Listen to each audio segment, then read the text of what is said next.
Testing 1 2 3. Testing 1 2 3. Testing 1 2. Testing 1 2 3 4 5. Testing 1 2 3 4 5. Testing. Yep. Working? So he has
while we are still booking speakers for the remaining 3 events, I did want to kind of give you the rundown on what the topics are going to be this year based on our surveying and what past attendees, AMA members, and students have told us that they want to hear about. So we're going to do the next 3 SkillSchools on setting up, managing, and how to run an effective Google AdWords campaign.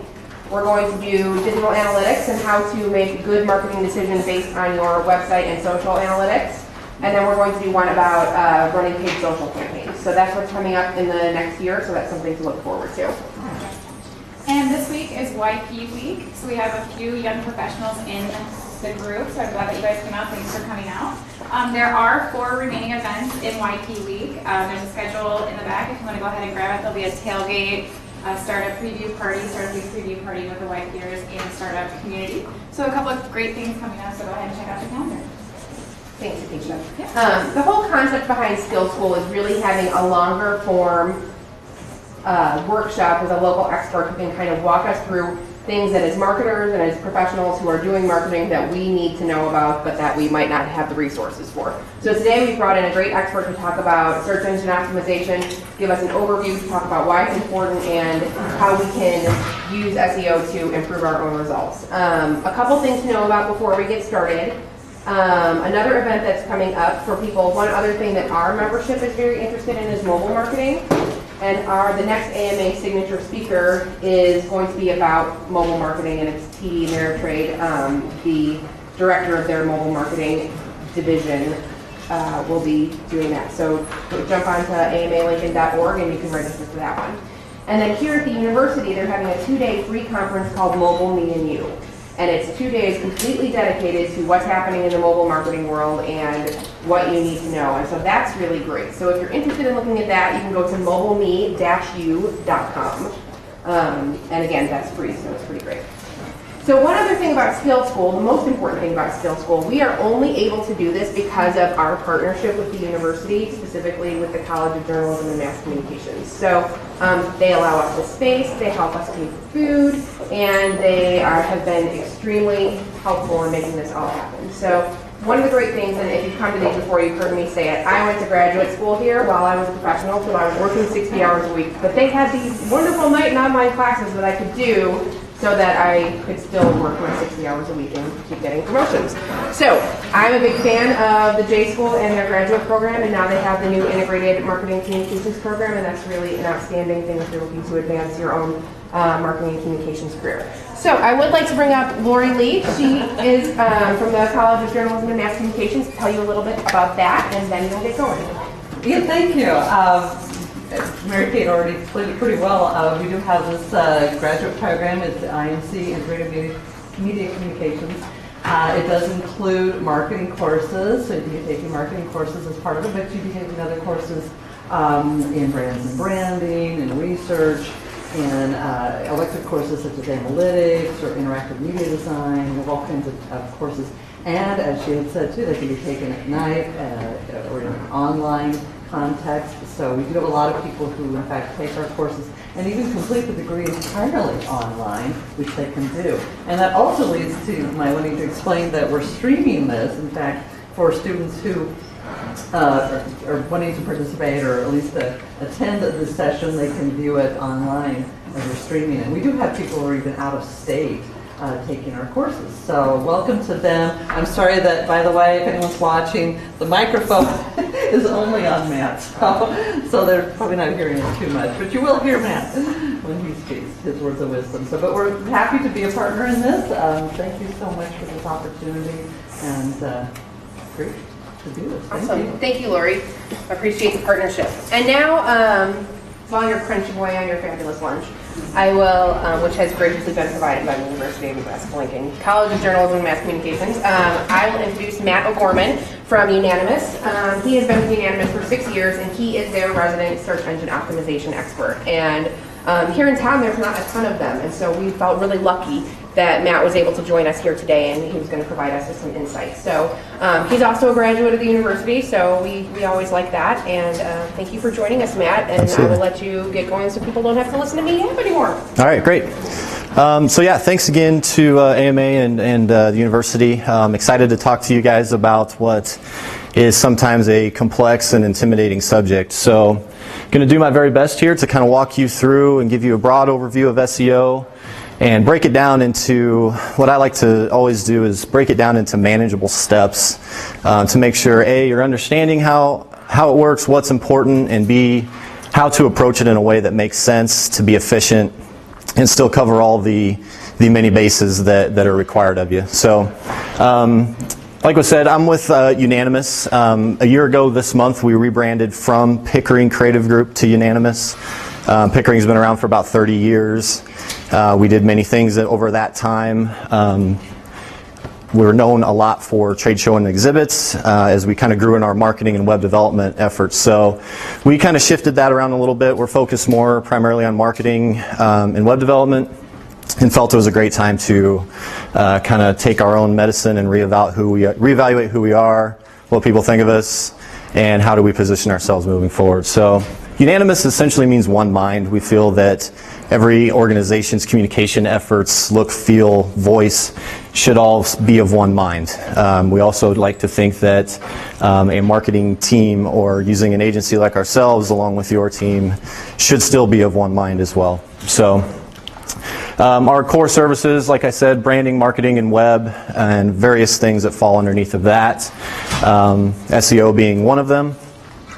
And I always like to start off, this is one of my favorite quotes that basically speaks to more people would rather Google something than ask someone they trust.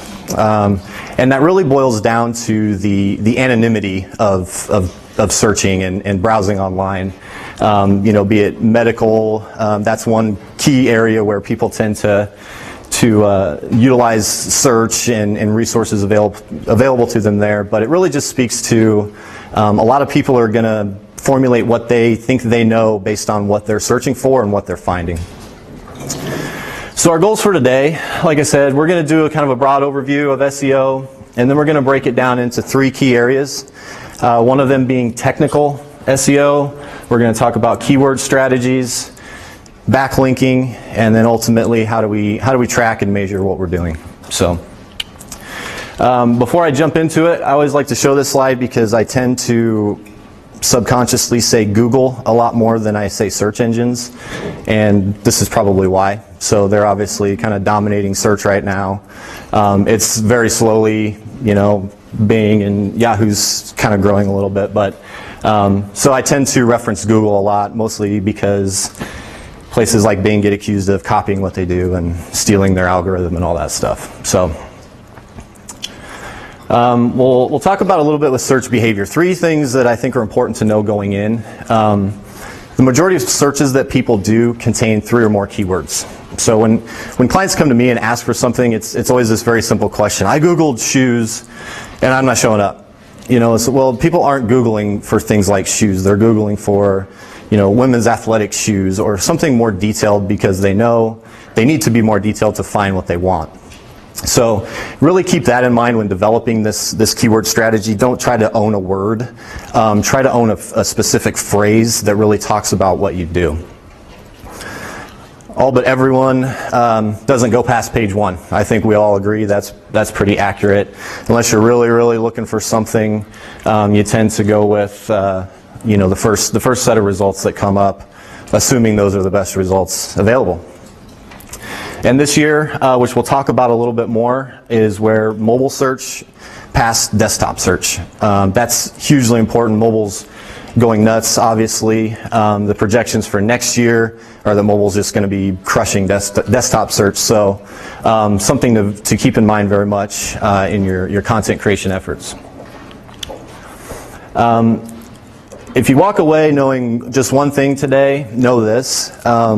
There's not one key thing that's going to move the needle or make or break your SEO. It's kind of frustratingly many little parts that need to be done well that ultimately result in better ranking, better keyword performance, more traffic, so forth. So when we educate clients, this is the first goal is to get them to understand that and to get them to understand that it's a continual, never-ending process to try to master what you're doing. So after you kind of understand that, whenever I talk with clients, I always get this question or this requirement. Again, I Googled this and we're not on page 1. Let's make that happen. How do I do it? Tell me what I need to do. So the conversation quickly evolves into, that's step 1 to ultimately convert. We all have websites. We all need to convert. Just because you're on page 1 might satisfy, someone else that expects it to be there internally. Like I said, a lot of those questions, the people that call me, their boss sends that to them. The boss Googled this and it's not there, so he told me to call you. But that's really just kind of starts that process. That's what's ultimately going to lead to converting that traffic, whatever that may be, if it's purchases or leads or donations or sign-ups, whatever. So and this is really the only way to tell if it's working. If you're on page 1 and you get more traffic and you're not seeing a boost in conversions, you're not quite there yet. You've kind of mastered the process of getting relevant, but we still want to make sure we convert. So part of that keyword strategy we're going to talk about hopefully will set you on a good path to do that. Again, when we get asked, we always hear about where they want to be, but we need to take a step back and understand where you're at now. So how are you going to know in 6 months or a year that what you paid us or somebody to do did any good? So it's really something that a provider should do, something you as a web administrator should do, is really understand where are we at right now. And some of the things I really look for are, evaluate the keywords that you have now. Kind of like that simple example I gave. I searched for this, we're not there. That sucks, Evaluate those in your website. Evaluate other ones. Which ones are performing? Which ones are lacking? How competitive are they? Try to understand why you're doing well in certain places and not in others. And then look at your page traffic. We'll talk about down the road here, Google Analytics. Understand how long people are staying on your site. How many pages are they looking at? What's the average duration somebody's staying? That's going to tell you if what you have is engaging your audience. I looked at a site a couple months ago. They averaged 7 pages per visit, which was great. 30-second visitor duration. So it was just kind of crazy. People were clicking the 7 pages and not finding anything very quickly. So really try to understand that so you can ultimately see that change down the road. And then what are your competitors doing? So do the same kind of keyword searches. When you're looking to see how you're placed, look to see who else is being placed and what they're doing and how they're their terminology they're using, and look for the efforts that they're putting forth with SEO. So, not only will you be able to use what I'm telling you for your site, you can kind of use the same kind of things and say, oh, I know what they're doing. They're really owning this part of it. They're really doing all the key things, and understand just, those sites that you're competing for traffic with, how they're approaching it and what's making them successful. So I break SEO into 3 categories. I go A, B, C because it's easier to remember. That includes architecture, backlinks, and content. So it's really kind of 3 areas. Architecture should usually, the bulk of that take place when you're developing your site.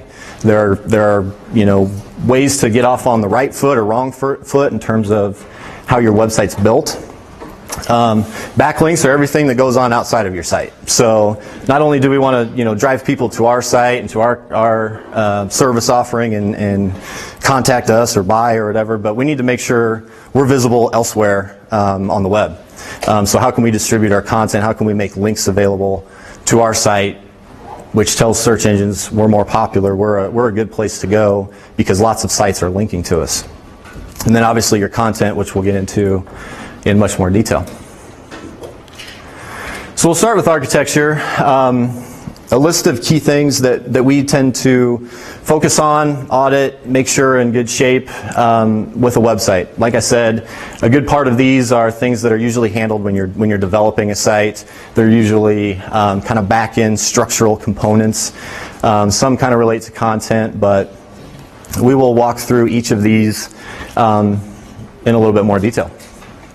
So first one, like I said, mobile. it was certainly easy for us to learn in our world that on April 21st, Google changed its algorithm that boosts mobile sites in mobile searches and penalizes sites that are not mobile friendly. They understand as well the mobile search is going crazy. They want to serve the best websites, the easiest content to access to their search visitors. So they gave a lot of people, I think it was about a 3-month warning saying on this date, here's what's going down. Here's some things you should do to be prepared for that. So some sites that were doing well and not mobile friendly suffered because of it. Others saw a boost in what they did because they were setting the right stage for what was coming down. So, and this graph basically just kind of illustrates what I said earlier with this year kind of catching up, and next year and beyond it's going to, really dominate what people or where people are searching from. So. There's a great tool that Google offered as well when they made this announcement. So they spun up a page that basically you can type in your web address and see if Google thinks you're mobile friendly or considers you mobile friendly.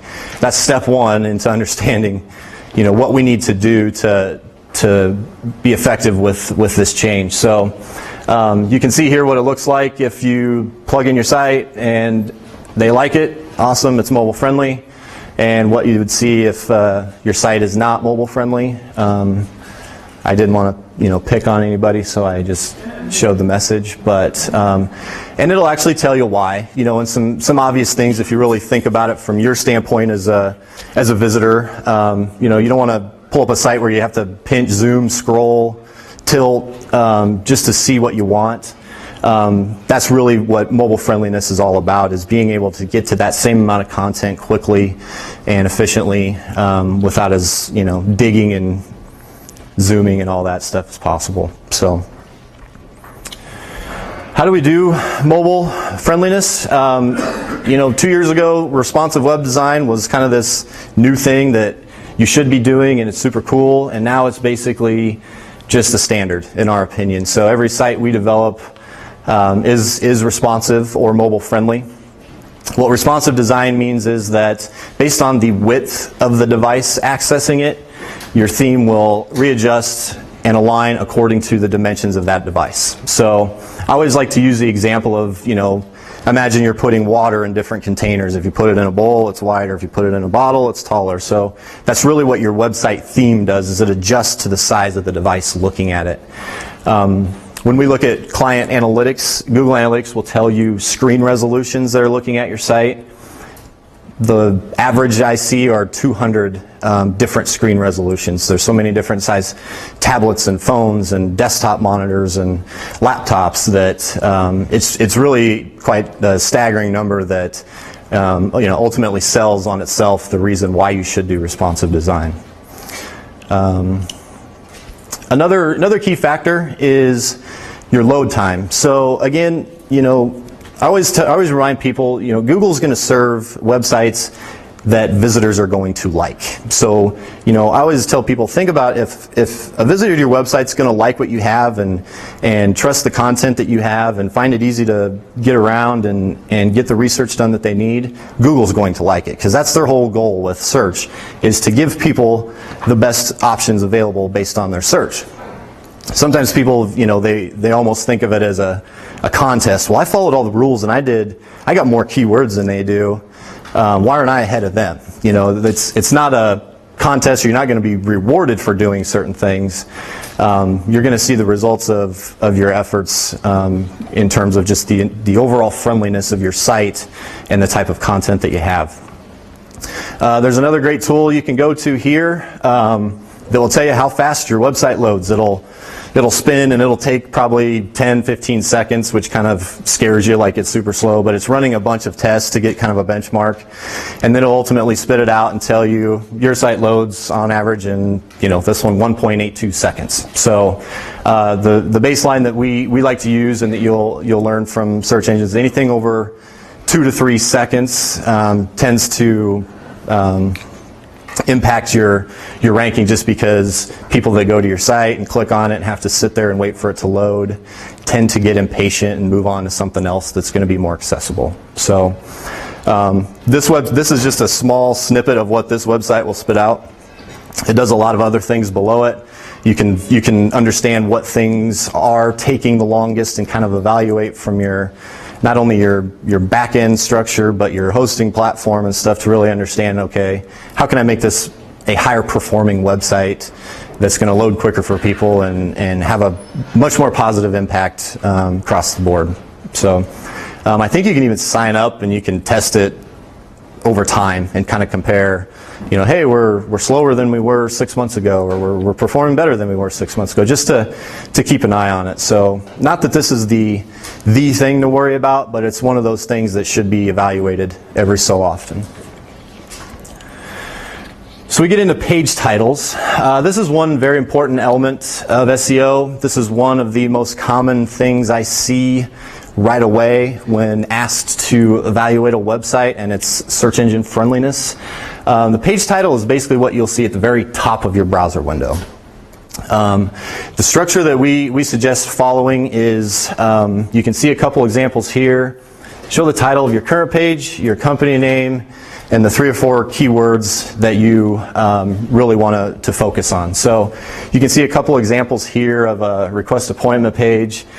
This one's interesting in that this is a clinic that rebranded, and this whole TMJ craniofacial stuff is he's like the only guy that really does that in about 6 states around Nebraska. So the doctor himself is just as sought after as the company name or the practice name is. So, what I see that's usually done wrong is where people just don't pay attention to it, and all you would see is this part of it. So you'll pull up any page on a site and it'll tell you what that page's title is.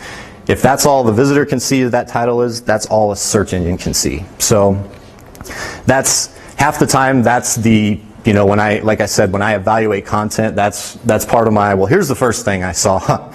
Your staff page just basically says staff at the top. You're not distinguishing yourself from anybody else in any way, shape, or form. So the first thing we need to do is optimize your page titles and get that whole structure organized and laid out. Speaking of that, kind of going a layer deeper, is your URL structure. So I give 2 examples up here. And it's pretty clear to see which URL a search engine would understand better in terms of what's going on within the page. So again, I don't like to pick on people, so I blocked it out, but this is an actual URL of a pretty important page of this company's website, and they are just flat out not paying attention to what their URL structure is. This is what the content management system thinks it is and knows it is, and that's how it's all structured on the back end. So this URL structure does absolutely nothing in terms of identifying what's within this page. This one, however, is for a school site we did. And this is for the third grade page. They have a page for all their different grades and departments. So this page lives under the departments section, under the elementary area, and it's the 3rd grade page. So we were very intentional and work really hard from a training standpoint to have clients that are managing their content really understand that, because you're essentially giving directions for where this page is, not only to visitors but to robots and search engines that are crawling your site. So the next thing that kind of goes along with that as well is file naming. Kind of another smaller piece, kind of an annoying piece in my opinion, that even your file names, especially images and PDFs, when you do searches, a lot of times you'll click on something and it's a PDF. How did that get indexed? A, the PDF was set up appropriately in terms of how it was built, and the content could be read by a search engine. And B, the title of the document itself. Google Images is a fast-growing tool that people are using a lot more. You can tell that because it's gotten way better in the last couple years. It used to be really kind of chunky and hard to get through, but they're adding in a lot of tools where you can filter images by date, size, file type, all kinds of good stuff like that. So really paying attention to that and making sure you're in the best position is a great idea. The simple rule is be as descriptive as you can in the file name. Use dashes to separate your words. A lot of people use underscores. Some content management systems I've come across prefer you do that. Search engines treat dashes as a word separator. Underscores it does not. So that's the key reason there. So I just kind of gave an example here of not the full path, but what that specific JPEG is and how it would be accessed from the server, basically. Alt text or alt tags are basically a description of an image that you can input when you load an image on the site. In its simplest form, alt text is purposed to display if the image does not. So if it's a broken image or something's going weird with the page, you'll see the alt text, which basically lives behind it, and it'll list what that alt tag is. Search engines look at that, again, to understand, they can't distinguish what the picture is. They're going to look at the file name and the text, which is essentially a short description, to understand what that image is and what it's about. Alt text is also used by some certain sites, like government websites have to be compliant. So alt text is also a component where, for example, a visually impaired website visitor, their screen reader would recognize the alt text. Again, just giving as good of an experience as possible and communicating what's on that page. So the alt tags are important. These two things get forgot about a lot. Like I said, it's kind of an annoying process to do that. You just want to have a picture, load it up, get it in there. Lots of times those are the file name that the camera gave it, or the photographer gave it, or the designer gave it, that's version 3 dot whatever. So really it's good to just develop a practice in terms of naming those files and putting yourself in a good place. So we'll get into the content component again, or down the road here, but there's kind of a hierarchy to your content that plays an important role as well. So if you've managed a website and you're working within the editor, you'll see things called heading 1s or heading 2s, or sometimes they just call them H2s. This kind of helps determine the hierarchy of the page. It helps your end user understand how you're kind of prioritizing content, as well as search engines. So your page title is always your H1. Again, that page title shows up at the top of your browser. That's what shows up when you see the search results. There's the page title. So that's important. That does not mean make everything on your page H1. Search engines look for and only expect heading 1 in your page. The subheadings, for example, you can go as far down the line as you want. It really kind of depends on the depth of content and the type of content that you use. When we do sites, we usually worry about H1s, 2s, and 3s. Nothing gets that super in depth that we need to go that far, but your H2 is kind of your different section headings on the page. If that goes another layer deeper, you can use your heading 3s. So you're essentially kind of prioritizing in terms of how this page is structured, what's the intent of this page, and what does the person adding this content feel is important that they want to communicate. So obviously your headings should be containing your keywords for sure. Headings from a user experience standpoint, they can be styled.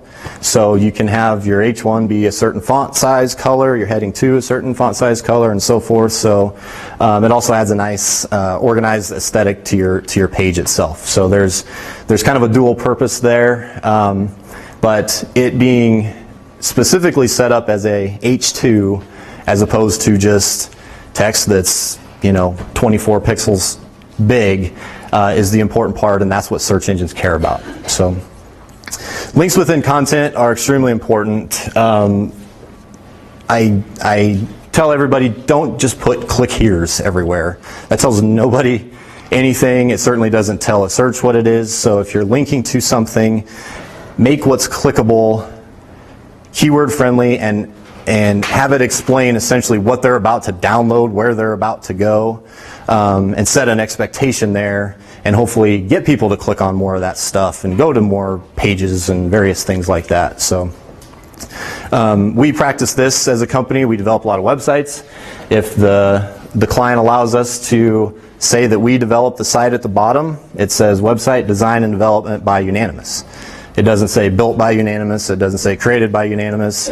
We had, in my opinion, a way too long conversation about what that should be, but we landed on that, and that's how we want that link to get people to come to our site, to get search engines to realize what we do. And the entire reason we did that was to help boost our search. So bulleted lists are always good. This is when you're talking about things like product features, benefits, content that you want to kind of organize and list a lot of information. Those are well read versus just kind of piling everything in a paragraph. So a very good practice. And then I always want to talk about a term that's called black hat SEO. What that basically means is it's a lot of tricks and a lot of doing things too much that people feel is going to be more effective. So one example that we'll talk about again is meta keywords. So that was the big thing. When I started 10 years ago is we need these keywords in, we need them in there, and people would just jam comma-separated keywords as much as the system would let them. Those had no visibility on the page. Those were intended for search engines to be able to see those, understand those, and help rank accordingly. Well, people just went bananas with them, and it in no way segmented one person from the other in terms of the quality of the content of the website. It was basically just who can have the most keywords and the most pages. It doesn't matter what's on the page, but they got a lot of keywords. So that's this giant evolution that Google's taken and really just boiling it down to have good content, have a good site. If visitors get a lot out of it, we'll get a lot out of it. So keyword stuffing has been a huge thing. Other things I see, early on it used to be if you bolded text, well, they'll think that's more important because I bolded or I underlined it or I italicized it. So I see sites like that all the time where you go down the page and you just see random keywords styled differently throughout the content. It's just a kind of a lazy trick to try to boost SEO. I was on a site the other day that every time they mentioned their own name, they linked to themselves. Yeah, so that in no way does the opposite of, provide a good experience for me, because if I click it, I'm going back to the home page all the time. But that's just those tactics that they were using, and hopefully coming from today and kind of being familiar with all this stuff and looking at your own stuff, you'll probably be somewhat like me in that I can go to a site and right away know if they're doing this kind of garbage right off the bat, because you'll just see 100 words at the bottom and tons of everything I just talked about, basically. Nothing that's really intended to be a concise, descriptive version of what they want me to understand. So we'll continue to talk about that with other stuff. One other trick that I actually got asked about like 2 weeks ago is somebody had a list of keywords and wanted me to put them on the page but make them white so that people didn't see them, search engines would see them. And yeah, so that used to be a trick that was done a long time ago. Or they'd have the person that built it float all this content, 1,000 pixels off the page. So a search engine going in will see everything on the back end, but it's not visible to the end user. So all of those little tricks, they've been tried, they've been tested, they've been penalized, all that stuff. But it's always fun to kind of hear the next best strategy. So another element of a website that we like to call is a content-rich footer. So there's just two snippets of sites. This is what you see at the bottom of every page of that website. As visitors, I think we're all conditioned. If I wanted to call this company and I've never been to their site, I would probably land on it. I would scroll down, give me a phone number, give me a contact us link, something like that. So not only is it a good resource, kind of redundant navigation element for visitors, but it's great for search engines. We always call this gives you a lot of search engine food. When we present this to clients, some of them want nearly not as much stuff down there, and we kind of educate them on the impact of SEO, the impact of the redundancy, a little bit of navigation that allows more people to find what they need. So all of this information here are linked keywords to key areas of your website. So, for this top one, they're breaking down what they do by industry. They have their services. All of that content is readily available to be indexed. And since it's linked and since it goes to a page on your site, it's given that level of priority and follows exactly what you need to be doing. So location information is always important as well, especially if you have multiple locations. If you, I don't remember. Sometimes I see it and I don't, but like if I'm on my phone and I Google something, down at the very bottom, it'll tell me where it thinks I am. So if I'm in Lincoln or if I'm on my cell network, for some reason it thinks I'm in Minnesota. But so it's also good to specify what your location is, because people do a lot of location-based searching for stuff. So a few other things that I'll touch on. The top one is a very small but and a very technical element. It's not easily noticeable to you if you just went home and said, I'm going to check the load order. But when your site loads up, the priority in which everything loads plays an impact, because that's how an automated search engine robot is going to see that as well. So the rule of thumb is make sure all the content comes in first, all the styling, code, JavaScript, whatever comes in right behind it. It happens so fast that nobody notices that unless you're on a terribly slow site, but it plays an important role in terms of how easy is it for a search engine to understand what's going on within this site. An XML sitemap is an important feature as well. This is something you can typically have generated automatically using various tools, but it's basically an XML file that will list every page on your site, just as a link. When you're developing that, you can identify what is the importance of this page. So when we build these, the home page gets an importance of 1. Primary and secondary navigation get an importance of 0.5, and then we kind of work into the real buried deeper stuff later. But you can also indicate how long it's updated, how it's been updated, how often it changes, and like I said, the importance. So what you're essentially doing is telling that very intelligent algorithm, I update this a lot, I hope you come back and grab this content a lot, basically. So you're kind of helping, all you're really doing is when the algorithm comes to your site, you're saying, here's everything. You don't need to go crawl everything and start crawling everything I've linked to. Here's basically every page of the site that I want to be indexed, so go get it, basically. We'll loop back around to the meta description. So I've already kind of just bashed the keyword part of it, didn't even really include it in here. But the meta description is still used in a sense, and in my opinion, you should still use it, or it's still necessary. The key reason for that is it controls what shows up in your snippet right here. If you have a page that has little content on it, maybe a big infographic or something like that, if you ever come to a search and rather than see an explanation of the page, you see like 14 nav links or titles to navigation, that's because there's really nothing on that page and the search engine had no idea what to put here, so it grabbed any text it could find to put in there. This is where you can get control over what's said there. The reason why it's important is you can distinguish and make each page's description unique and specific to what's in there. If you have keywords in here that match the search, they'll be bold. So it really doesn't, it's not going to play a role in your ranking, but if I search for something and then I'm scrolling through and I see what I search for bold down here, I'm probably going to be more inclined to click in there because they're saying what I'm saying, kind of thing, or they have what I want. So still very important. Again, on a lot of websites, you can automate this in a sense by using certain tools in your content management system, or you can organically plug those in whenever you want to be. But just know that, like I said, it's not going to help or hurt your ranking.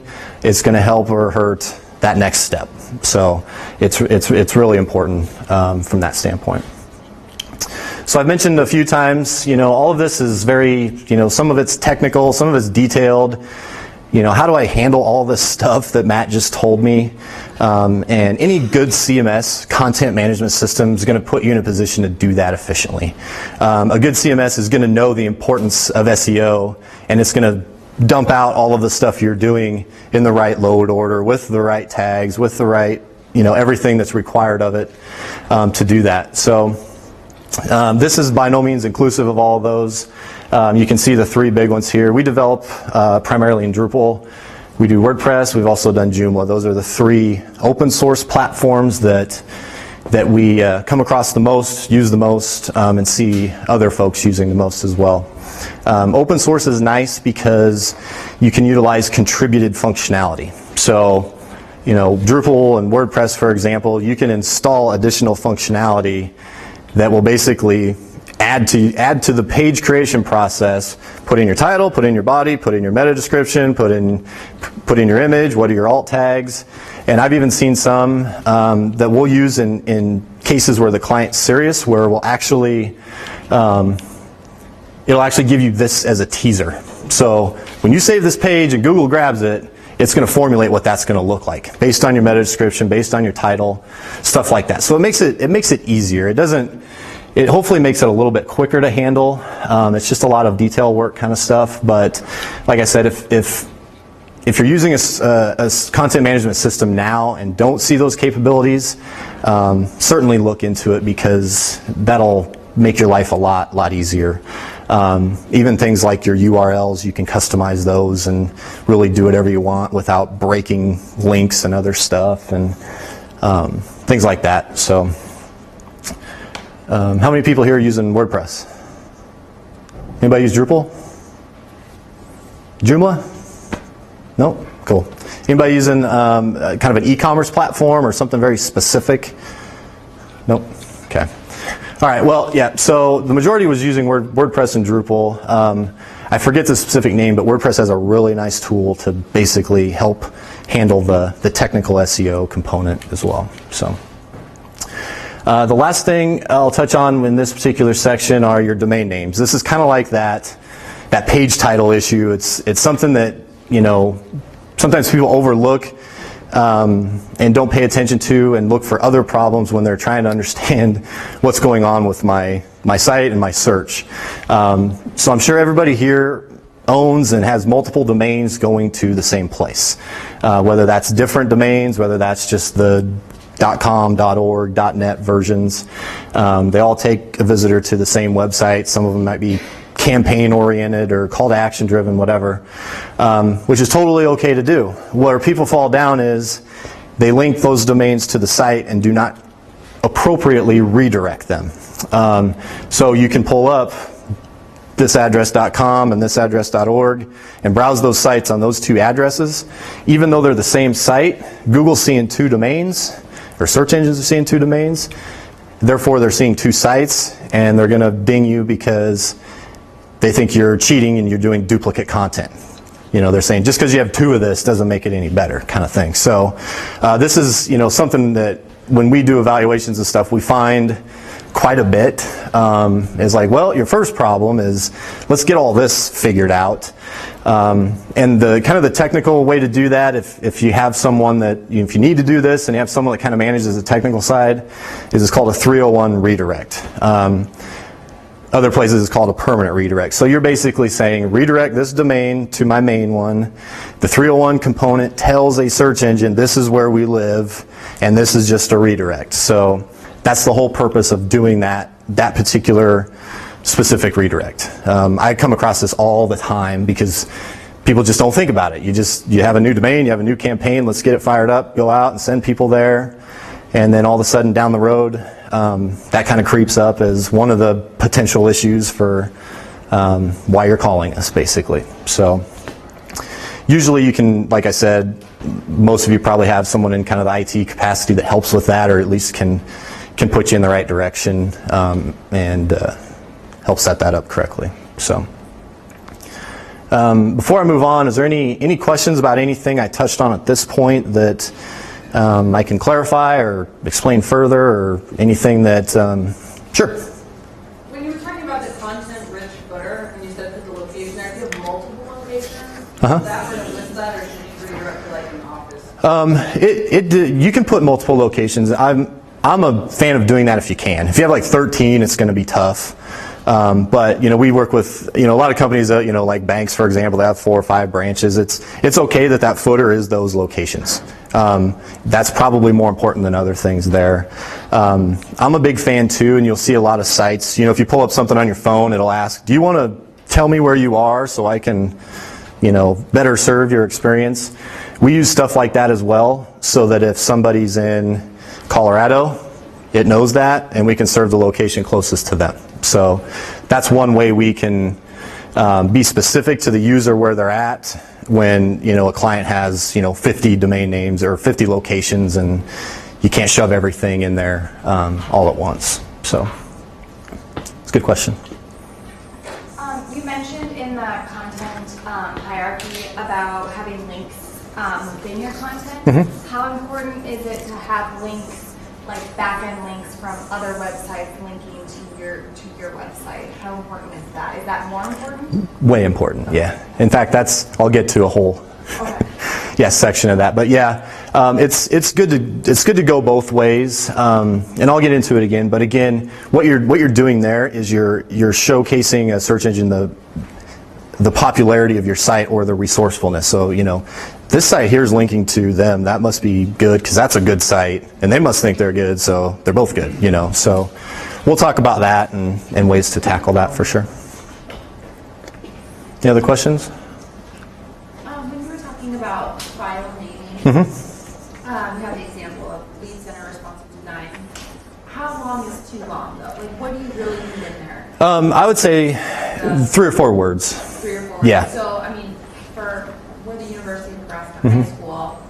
And then would I say transcript evaluation, or would I put all of that in each file name? You certainly could. Yeah. No, there's really no rules. There might be in the sense of, you don't want something that's super long because, like if you're using a content management system, it might just bark at you because don't put in a 100-character file name. We're not going to do that. But is it important to have our entire name in there? No, because the other thing that you should always do with files like that is have them live on a page. And this kind of gets out of it, but I see a lot of people, and we coach a lot of clients, if you have a file that you want to link, don't link to it from your navigation, because if I click on a navigation link, I'm expecting to go to a page. Don't load up a file or send me somewhere else kind of thing. So the context of that page should also help with that file.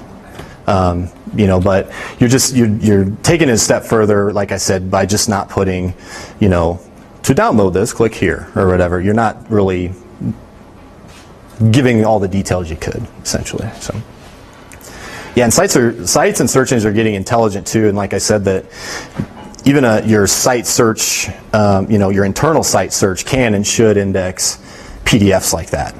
I mentioned earlier there's a good way and a bad way to prepare those. The simplest way to know is if you can open up a PDF and highlight the content, something can read that. But if you did it in Photoshop or something, and it's just one big image that has the text, but you can't highlight it, you can't do anything with it, that's gonna mean the same thing for a search engine as well. So, good question. Thank you. Anybody else? Okay. All right. So we'll, like I said, skip over the B or the backlinks, and we'll talk about content. The key takeaway from this one is that I beat my head against the wall with in a lot of cases is remember you're writing your content for your audience, not for search. There are slight differences in how you should write content that's search friendly, but it doesn't mean a whole other mindset and process for doing that. So keep in mind your ultimate goal of your website is to convert the people that are there. To get them to do something, contact you, buy something, sign up, whatever. So keep that in mind, and don't kind of do those examples like I said and link to yourself and bold 14 things and have the same words in there 100 times. That's just going to annoy people, basically. Number one, avoid being too broad and non-specific. So the question I ask clients when we evaluate content is, can what you wrote there work on somebody else's site? If it can, try to make it more specific to what you do.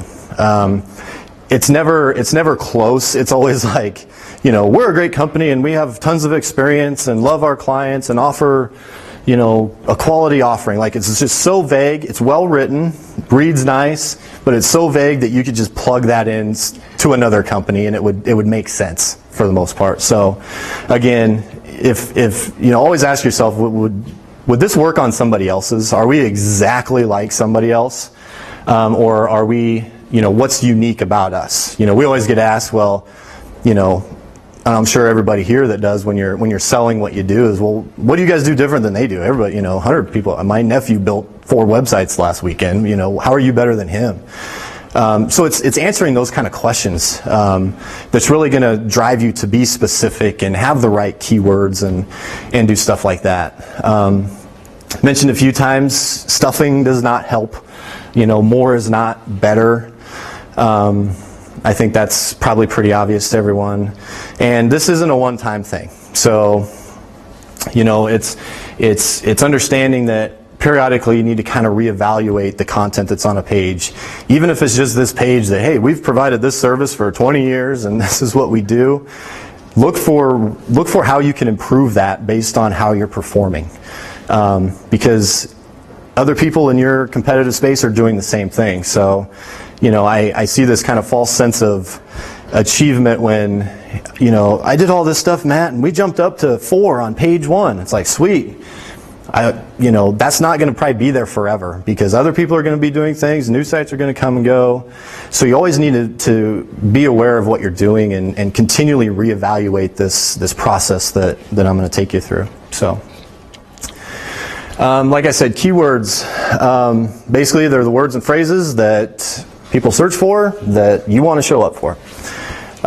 When you're thinking about your keywords, the goal for me is to start very broad and ultimately get you down to those individual keywords that you want. So I'm going to start at kind of this 10,000 foot view, and we're going to get down into, all right, here's the specific keywords that I feel we need to be using. So just kind of a heads up that I'll get there kind of thing.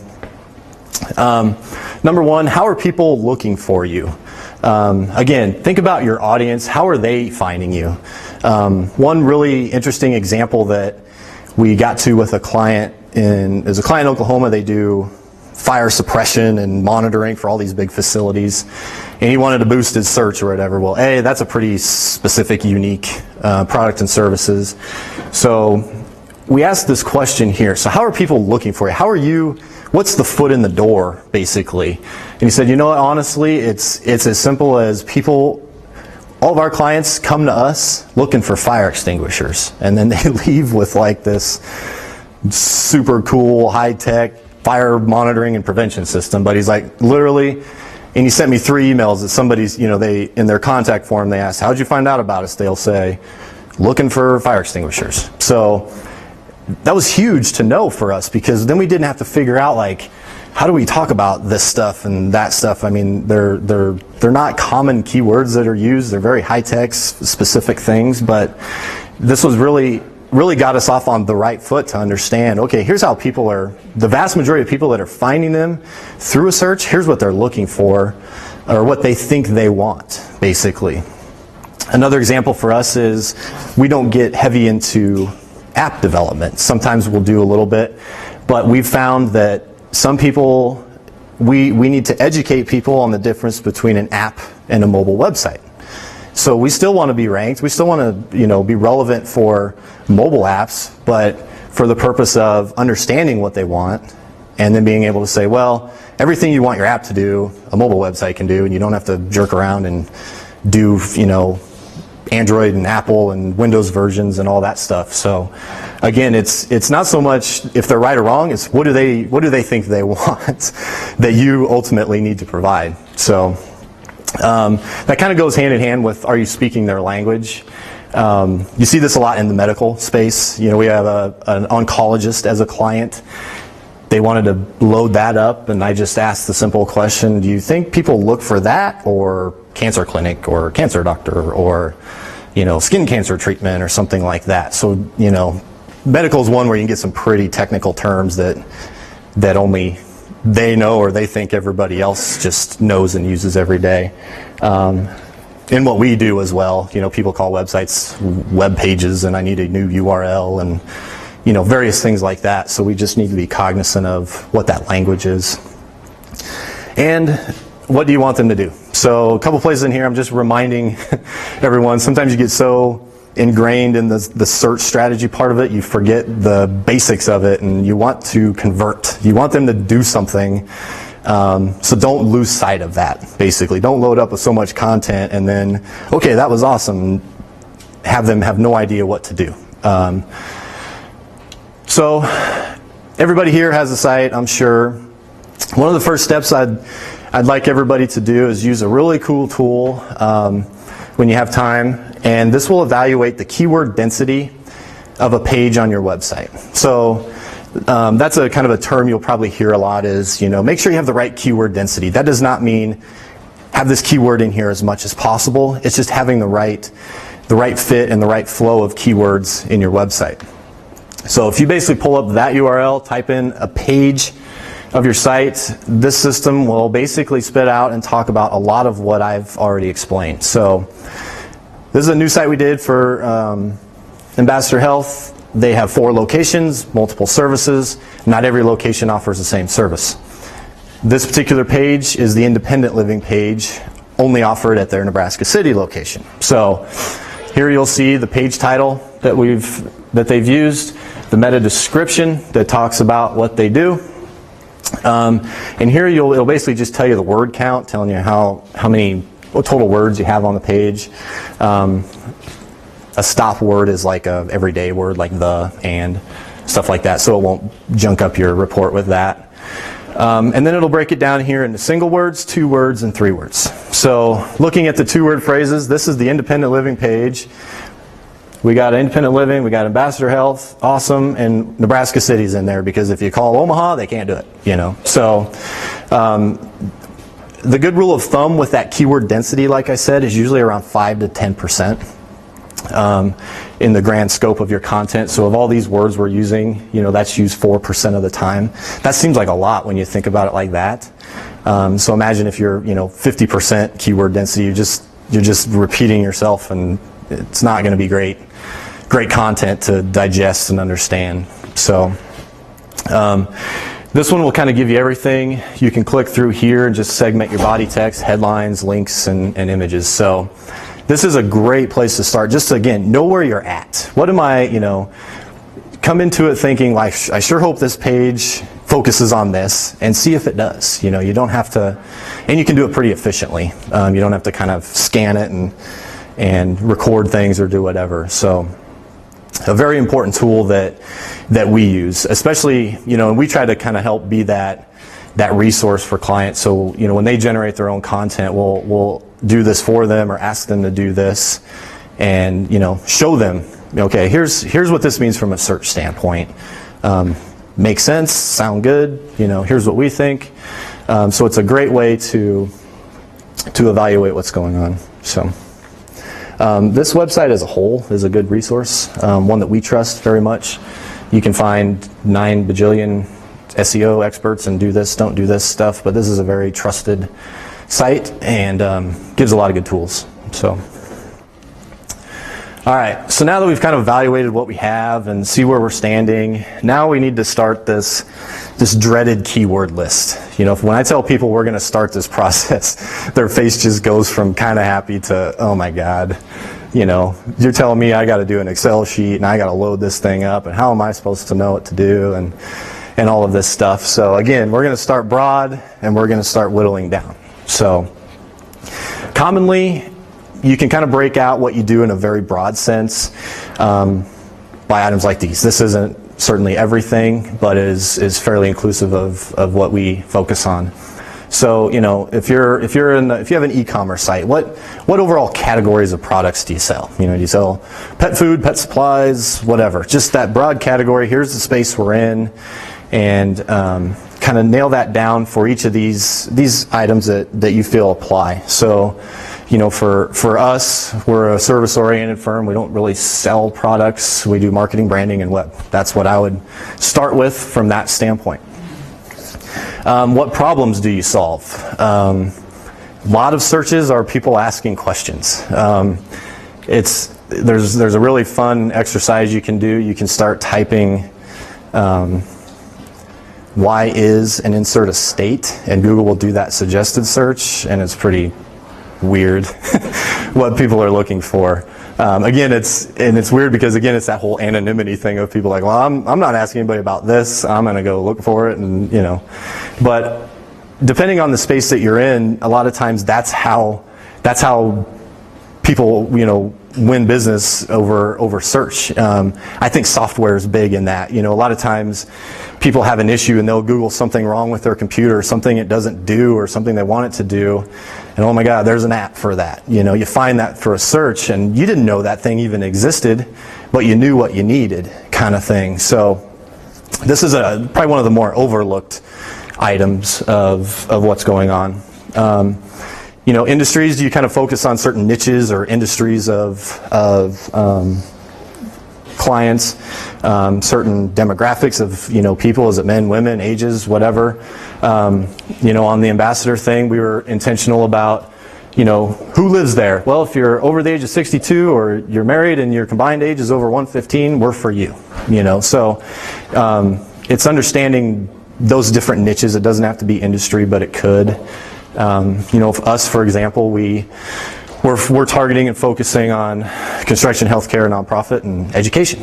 So we're being mindful of that when developing the content and the messaging that we're developing. So, and again, locations. So now that we kind of have, okay, here's what we do. I'll kind of walk you through the process that I'm doing as we speak, because we're working on our own website and suffering from the cobbler's kids have no shoes right now, but too busy building other people's. But here's how we're kind of starting that entire process. So like I said, we do marketing, web, and branding. Okay, what falls under that? And this is just a partial list of what goes on, but under website development, for example, we do web design. If somebody calls us and says, I need a new website design, well, that's about a third of building a site, but we do maintenance, we host websites, we do commerce, we'll do commerce in the way of donations. Sometimes people are looking for a mobile-friendly website. Sometimes people listen to people like me and say, I want a responsive website because this guy said that we need to do that. Some people look for us because we do Drupal. So it's understanding, again, what are those specific items or services or subcategories of what you do that really is where you're starting to get into the specifics of what those keywords are. Again, like I said, be specific, use those variations. So, like I gave kind of the mobile-friendly and responsive example. That's essentially the same result. It's just two ways of saying it. So we're working through this process, also identifying, industries, stuff like that. There are cases where, sometimes you get a little bit into subcategories. So, under a marketing campaign, what are the specific things there? That might include some of what goes on under branding and really just, start to flush out what you do. Think about how you would explain that to somebody else, and you explain that to your audience on your website. So, yes, I use Excel or a Google Doc to kind of organize these and work them in. This is where some of that front-end research can come into play and say, well, I know this. I compete for business a lot with them. Here's their keywords. I need to be mindful of those. How can I be more specific, or how can I diversify from what they're doing that's going to be more relevant to what people are looking for? What do I know that they don't, kind of thing. So we always ask ourselves those questions as well when we get into this stuff. So next, you've kind of developed that initial list, and you have this big pile of keywords, and they're nicely organized, and you say, okay, now what do I do with them? The next step is not to just start editing pages and shoving them in wherever they see fit. That's just a daunting and confusing task, and something I've seen a lot of people try that seems like kind of that next quickest step, but is really tough to do. It's tough to look at what you have and then go scan this giant list of what you did and try to understand where those fit in. There's two ways you can go. And when you create your keyword list, use this as a great time to evaluate your navigation, because that's essentially what you're doing. Our website is going to have those 3 service categories as navigation elements on our website. That's what we do. When people go there in 10 seconds, we want them to at least understand, oh, they do that. That's what these people do. How can those subgroups of services and keywords and all that stuff play a role into that navigation structure? So there's 2 ways to go. You need to ask yourself, okay, so for our website development section, do I just want to do one page and write content and hopefully include every one of those keywords? Probably not. Do I want to make a separate page for every single unique service or product or type of development that we do? No way, because we'll never get done. And you're almost over-optimizing or spreading yourself too thin, asking the visitor to click on a lot of stuff. So it's always this right balance. And again, I use the word intent a lot. What's the intent of this page? What are you trying to sell? What are you trying to communicate? And be as specific as possible. But like I said, don't be so specific that you're just completely, putting yourself in a bad spot with a bajillion pages to manage and deal with.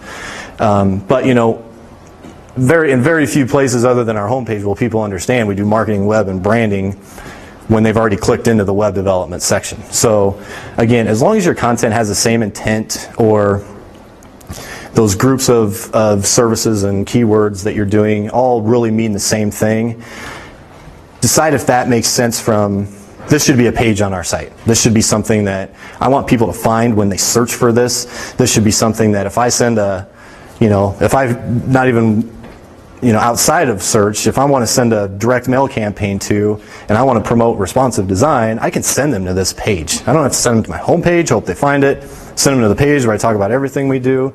So this really plays a factor in a lot of elements where you're trying to get people to visit your site, get what they're looking for, and take an action. So again, we use this as a great opportunity to, like I said, reevaluate that infrastructure of the site.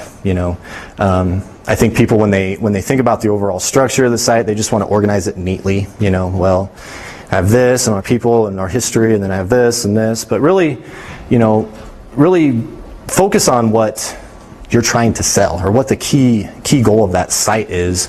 And going through this exercise, trust me, really helps, other than just sitting down and trying to think of every keyword that pops in your head. So now that you've done that, again, I wouldn't do that and then go start crushing out a bunch of content. I would start by developing a plan for each of the pages on your site, and I'll explain this is how we approach it. This is a way that makes sense to a lot of people, and takes a lot of the guesswork and how do I do this kind of thing out of it. So we follow this specific process here. This can be done in various ways, but when we're tackling developing content for a website, we want to know what ultimately this page is going to be. We want to know where we want to end up before we start. Sometimes, I see this a lot in the digital space, even in social media. We train someone on social media, they set up a page, they go sit down and ready to type something and have no idea what to say. It's like, what do we talk about? What do we say? How do I do this? So this really kind of sets that stage. So this is a specific example of something I did very recently for our new site, where we're doing some campaign-oriented things to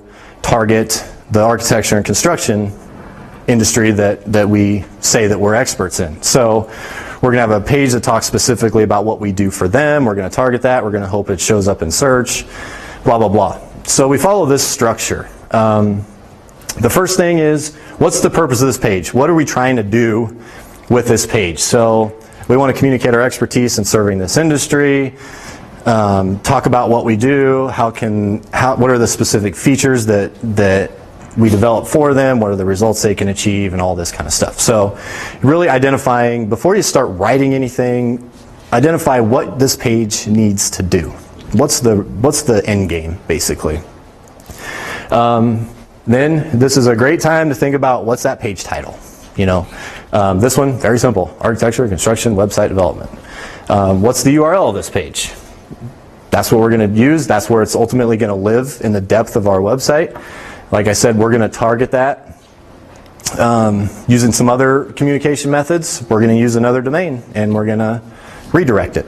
So again, following all those specific rules, knowing that before we go in, because all or most of you, or some of you at least, have been involved in a web project and gone down a path a certain ways and had to go back and go a different direction. Sometimes you can get a little ingrained in stuff and really put yourself on the wrong path of doing things with a website. So the next thing is start with that meta description. So ask yourself, when this page is showing up in search and someone sees this, what do I want the visitor or the end user to see that's going to tell them what's in this page? Treat that, whenever you hear people like me talk, we always talk about start a conversation and be very conversational in what you do. Do the same thing here. Treat this as your elevator speech, like you're meeting somebody. What do? We create sites for architects and contractors that win bids and show your awesome work. Sweet. So start with that, and then you can build upon that with your content. And before you do that, list out your keywords. Go to that giant list you've developed and said, okay, all right, what are these keywords I'm going to make sure are in this page?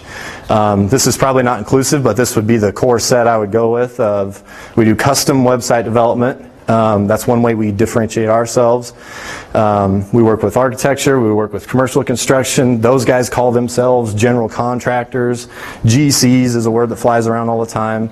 They like project galleries. They want to get leads. Marketing. They want mobile friendly and responsive. So when we develop the content, the imagery for this page, make sure we're focusing on this stuff, because that's what we've decided they're looking for and what's going to lead them to us. Again, never forget the call to action. In this case, we're going to use what we call a lead form, short form. Contact us that you're interested. We'd love to see where you're at and ask you or explain to you where we see you going. And then the last thing is, are we going to do any links anywhere? So the question is asked to me. It's a great idea to link to other content on your site. In this case, at the bottom, we're going to show the 4 most recent projects we built for organizations like them, and we're going to link them to a page that shows everything we've done for them. So we're going to be intentional with what those links say and all that stuff. So this, sometimes, I do stuff like this. I honestly am not that great as a writer. We have a writer on staff. There are a lot of great writers out there. So this is the role I would play. This is what I want to see out of this. I just don't feel comfortable, crafting that content, appropriately, because that's not what I do. But you're basically setting the stage.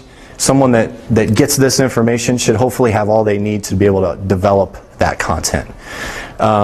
If you are writing it yourself, like I said, here's kind of that, you're introducing yourself. Here's that elevator speech. What I tell people is, start with this. The next question to answer is, okay, here we're saying what we do and what it results in. Answer it with, how do you do that? And why should they choose you? In my opinion, it's that simple. What's the process you follow? How do you approach websites like this? What's your theory? What can you do to get us in front of more people, or to look good enough to bid a job? This industry, nobody goes to a website and sends them a check. The goal of a website like this industry is to get you on a list, let you get in front of these people and bid what you're doing. So we understand what that is, and the content really explains that's what we're going to get. That's what we're going to get for you. And we're hoping that they're searching for that, and that's exactly what they want to hear, because that's what they feel as well. So, any questions on this? Alrighty. How many people here write all the content for your website? Cool. Do you follow a process like this, or is it I'm looking at you way back there. I don't, but I'm looking at it and listening and thinking of how things that I knew I should have done but didn't do, so now I feel guilty today. Well, well, the other thing too that's hard, so if we did, stuff like that, or even if, let's say I wrote something like, and I sent this to our president, say, hey, here's this new page, check it out. I worked really hard on this, and wrote all this content, and he's like, well, you didn't talk about this, you didn't talk about this, you missed the whole point of this. This is gonna make sure you're setting that stage and you're setting that expectation, however that setup is. Like I said, the strategy we use is not require one person to do it all, because it's a lot. So I take kind of the planning and the structural approach, and then work with our copywriter, basically, who would craft all that content, use the voice that we want to use, utilize the keywords, and go from there. So it's proven. Like I said, we use this a ton. If you've ever been through a website development, I wouldn't be surprised to hear that the toughest part of that is generating all the content. It's the toughest part. Everybody we work with, that's where things kind of come to a screeching halt, is when we say, okay, we need to start getting all this content loaded up, and this has proven to be much more effective, and it's kind of a daunting task to say, all right, I built this site, I have a ton of pages, where am I ever going to start, or how am I going to get this done? Start here, really, or a version of this, whatever you feel works well for you. It might be different if you're selling products. Hopefully you can kind of see that. You're probably going to talk more about, benefits and pricing. Why are you the cheapest? Why are you not the cheapest? Explain that kind of stuff. So this really helps you tackle that. Alrighty. So again, just a redundant slide here. This is some of that technical SEO stuff. So after you write all that content, don't forget about this stuff. Like I said, it tends to get kind of forgotten in the grand scheme of things. So as you're writing, what can be my subheadings, and what words am I going to use, and I'm going to use images on the page. How am I going to label them and tag them? Make sure my links are appropriate, and lists and stuff like that. So I'll just give you kind of a teaser of what I just kind of showed you what we do and what that's turning into. So this basically started. This informed both the layout and the actual copy that goes in the site. And I just did that one kind of plan. Here's what I want to talk about, and here's what I want to communicate. I am not a great writer. I am nowhere near a designer. So here's what we want to do. So it's a little washed out, but you can a lot of those keywords that are in there. You can see kind of graphics we're using to explain responsive design. There's the lead form I talk about, the kind of the headline. This industry just wants leads. They're not going to get sales through it. They just want leads. So you can kind of see how that process works. And I know as much as anybody that the other tough part is, it's one thing to have content on the page. It's another thing to have it, laid out well in a digestible fashion, and branded and consistent and all that stuff. So I see too many people struggle with doing that too late, not knowing where they want to end up, and just kind of going, and not really, like I said, not having a kind of a clear plan of where they want to be. So it's very, very kind of simple. In my opinion, it's really close to what we want. This isn't the whole thing. It kind of keeps going, but where our projects and stuff are. Alrighty. Any questions about the content portion before I move on to backlinks? Sure. What about gated content? Like, how does Google read that? Just like normal content? Do they give us your information and move straight into the content piece of it when they're indexing stuff? If that's a page they can get to, if that makes sense. Where the other example is if you have like a protected page, so you must log in to see this. They can't do that. But a lot of times when people do that gated content, they really do it in the fashion of it still lives over here and it's on some wonky, if somebody gets to it, they're pretty ambitious, but we're just kind of redirecting them to this after filling it out. It's also within the HTML of that same page, so much like a contact form. They'll fill it out and then you'll give them all this other information. That's where it's listed as well, as long as it's in the same page, essentially.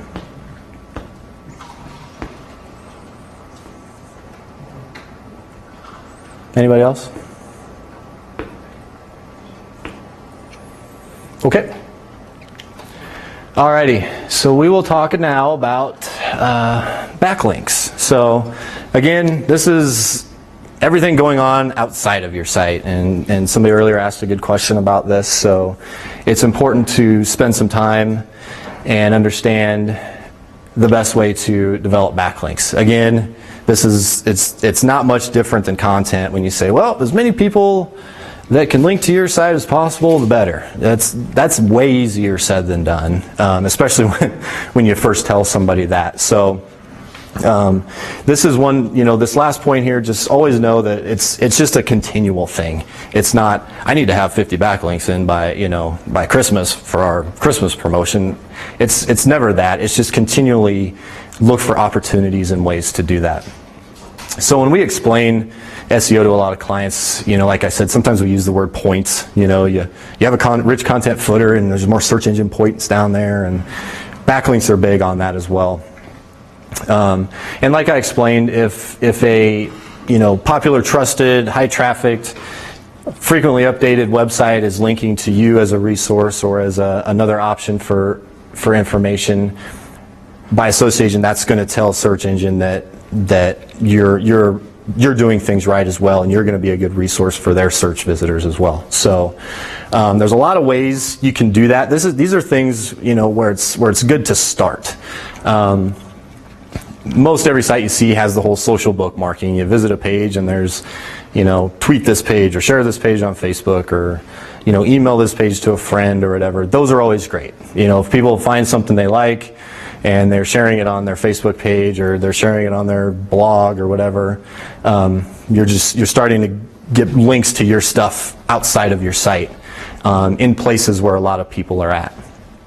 So just simply having a social bookmarking component allows people to do that. It's just a great thing to have. So blogs are interesting. I see a huge push and get a lot of questions and conversations about blogging. And a lot of that is at least half or better of it is very search engine focused. Matt, we do very, very simple things. We've always done this for a long time. It's hard for us to, continually create and publish new content that we know is going to help us in a search. So we feel like a blog is the best way for us to showcase our expertise and build an audience and following and all that stuff. That's great. That's kind of a whole other strategy. But one thing that I see a lot of people doing effectively is utilizing the power of other blogs, and in the sense of contributing content to them. I think about us, if a certain person had some value-added content that they asked me if we could put on our site to talk about, I'd strongly consider that, because we're always looking for ways to get new content.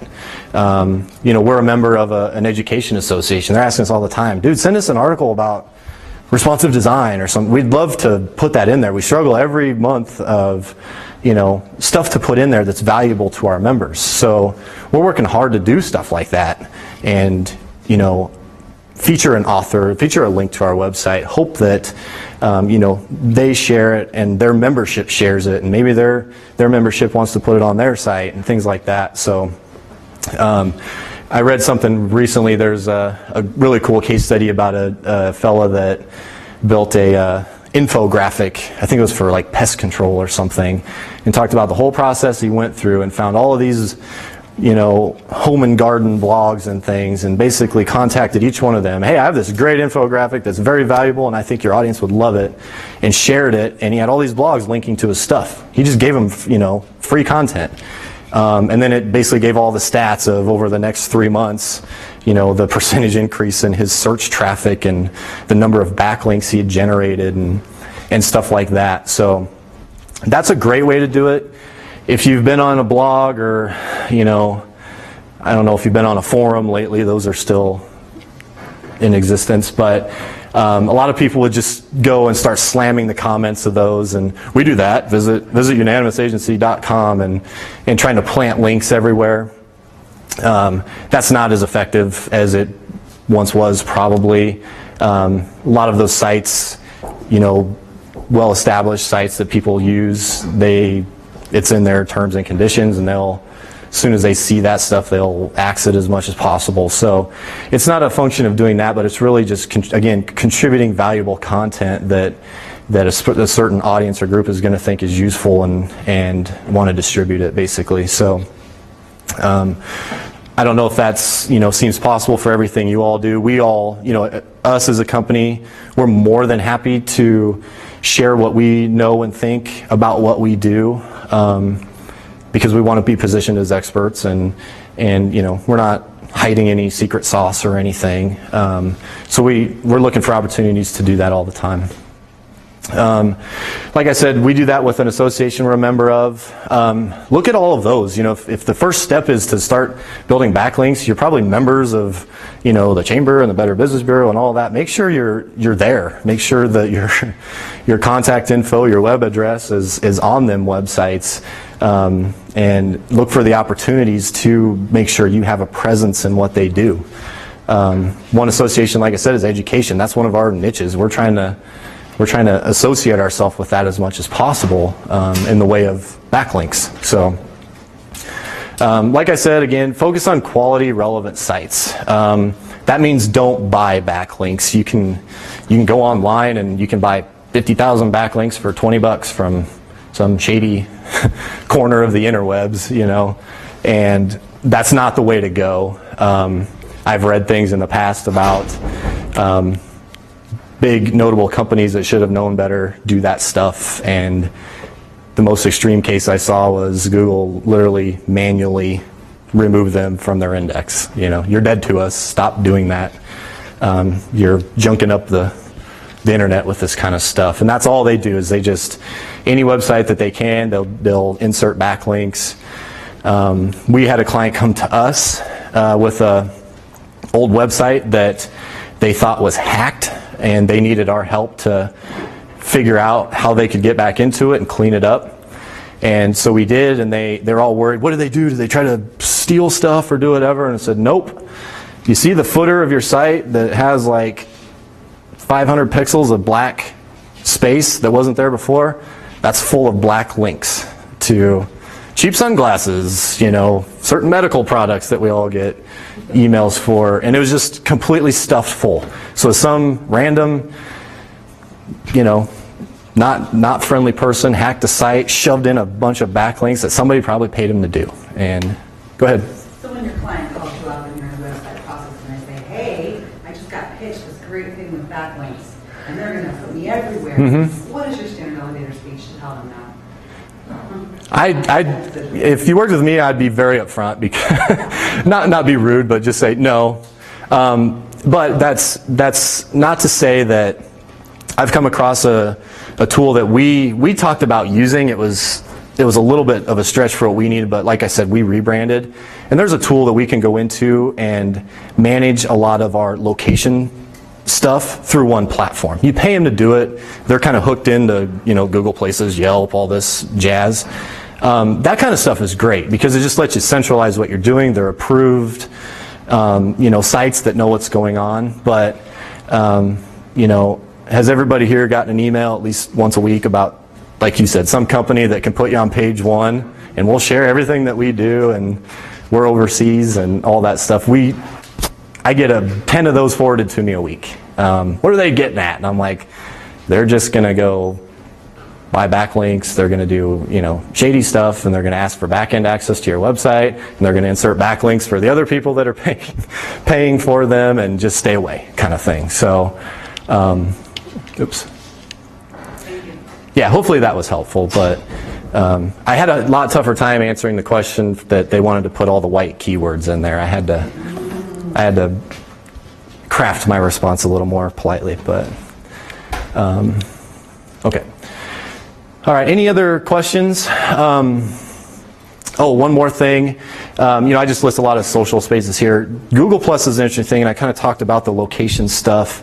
One thing people don't know a lot about, and I get a lot of questions too, is, I just saw our company on Google, and it's got the address that we were at in the 80s, and I don't know how they knew that, and the phone number's wrong. We got to get this fixed, kind of thing. So be mindful of stuff like that. Google's notorious for basically saying, oh, they have stuff, I'm going to go, here's their address, I'm going to go drop it onto Google Maps, and I'm going to make everybody be able to find it. But make sure that information is accurate. I mentioned that one tool that kind of lets you centralize doing that stuff. It's much like kind of the duplicate content thing. If you have multiple addresses and confuse the matter, you can be treated as two separate companies, basically. So it doesn't help in any of that regard. So I know a lot about that. Basically, we moved and renamed, and honestly, it sucks to do that stuff, to claim a business listing and prove, and you get an automated call with a PIN number. It's very annoying stuff, but it's very important as well. And there's like I said, there are some services out there that you can utilize to make that as efficient as possible, that will do it the right way. So, any other questions about this stuff? Okay. All right, so now I want to start talking about tracking. So this is just a variation of one of the first slides that I've shown. So after you've done a lot of work and put forth effort and feel good about what you're doing, what do we do now? How do we know it's going to work? I'm sure it's probably clear to everybody, but I answer the question a lot. Google is not a real-time thing. Google's an index, so if you change something today, it's not going to be there in 5 minutes. Although it happens a lot quicker now than it used to. But understand that you're going to start to see the fruits of those labors over time. It's not a quick fix that, oh, everything's in there, we're good, forget about it, move on. It's something you continually evaluate and look at over time. So ask all these questions again. What has changed? What are we ranking for or not ranking for now? Has anything changed? It'd be great if we did all this stuff one time and we just flew up the ranking, to the top 5, but sadly it takes time, but you need to start to understand if you're moving in that direction. Again, how's your traffic been impacted? Is your website structure that you reevaluated and restructured, are people clicking on more stuff? Are they staying there longer? What are they looking at the most? Things like that. One thing I found a lot, and I would make a good guess for a lot of your sites, if you have analytics and you have a staff or a team page, that's probably in your top 3 most visited pages. Everybody we do sites for, that is, including ours. So understand pages like that. And geez, everybody's going to look at who we got and who's there and what they do. How can we maximize on the organic activity to that page for our bigger result as well? If there's a page about me, should it just have my bio? Should it link to services I focus on? Should it go to clients I've managed or testimonials about me? Anything to kind of lead them down that path, like I said, to convert. And again, just keep an eye on your competitors, because they're going to be doing the same stuff. It's interesting when I help various companies, it's everything from super competitive to, dude, it's not going to take much to get up here because you're very unique in what you do. Nobody else is doing it any better. It's really understanding that competitive environment that you're in. We help a kind of an electronics company in Iowa that they always want to show up when you look for cell phones. They always ask me that question. I'm like, you're not going to show up for cell phones anywhere close. I'm sorry, unless you merge with Verizon or something. But what else can people search for? What are other competitors doing to get in front of people? So I mentioned it before. How do we do that? Does everybody here use Google Analytics? Awesome. Does everybody here look at it all the time? It's got a lot of stuff, and if you just log in and nobody shows you what to get out of it, it's pretty intimidating. So that's why I just wanted to kind of break down a digestible chunk and let you know what I tend to focus on, because you could spend hours a week weeding through various technical information and visitor data and all this stuff and try to make sense of why do I care, what's good, what's bad. So this is something we do a lot of training on is on a per site basis. All right, here's what we think, and get their input. Here's what I would look at if I were you to gauge success. Focus on these things and understand and make sure that that's what you want. So this top bit of information, that's what you see right when you jump in. That's that landing page. It'll tell you how many visitor sessions, how many users that was, pages per visit. Here's the depth of visit, 3 minutes and 14 seconds, and the bounce rate. I watch bounce rate closely. That's somebody goes there, doesn't do anything, they leave. They basically bounced. So either they didn't see what they wanted or they got your phone number and didn't go any deeper. So it's a good number to look at, understand why it might be the way it is, and go from there. If you're a bank, you have a high bounce rate because you link over to your super secure online banking system, and just be aware of it. It doesn't mean your site sucks. It just means a lot of people are jumping off of yours to get to theirs. So in cases like that, you can start to filter and do more crazy things. But down here is where we look at a lot. This is where all your traffic is coming from. So this site is, half of its traffic is from an organic search. The next amount is referral traffic. These two usually go hand in hand. Your referral traffic is essentially your backlinks. Other sites referring to you, basically. So when I go over this in the grand scheme of things with clients, if this was like 89%, I'm just as worried as if that was 10%, because you're way too reliant on search, and if Google goes and drops the mobile algorithm change on you or does something you don't know, you're gonna hurt a lot more than other people. So building backlinks and driving direct traffic are valuable in themselves because you're diversifying that traffic to your site. So I always want to make sure, search is extremely important, but it's not the only thing. And that, like I said, that deals with how you're writing content and doing lots of things. So the more level these are, the better it is, and you just hope the numbers continue to grow. One thing Google Analytics changed in the last year or two that made my life better is comparisons. So I can pull up a 3-month time period and compare it to the previous 3 months and see all this, 2 sets of all them numbers, and they're green or they're red based on if they've grown or dropped.